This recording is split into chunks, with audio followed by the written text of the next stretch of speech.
ପ୍ରକୃତିର ସୁନ୍ଦରତମ ରଚନା ହେଲା ମନୁଷ୍ୟ। ଈଶ୍ୱର ପ୍ରଦତ୍ତ ଜ୍ଞାନ, ବୁଦ୍ଧି ଓ ବିବେକର ବି ସେ ଅଧିକାରୀ।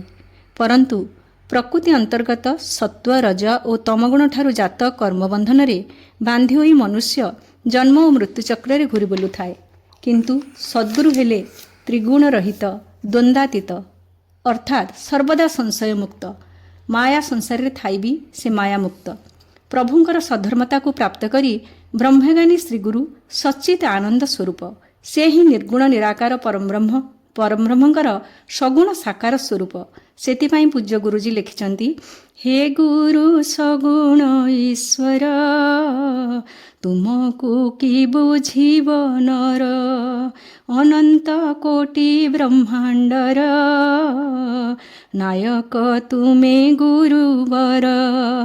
ଜୟ ଶ୍ରୀ ସାଇ, ଜୟ ଶ୍ରୀ ଗୁରୁଦେବ।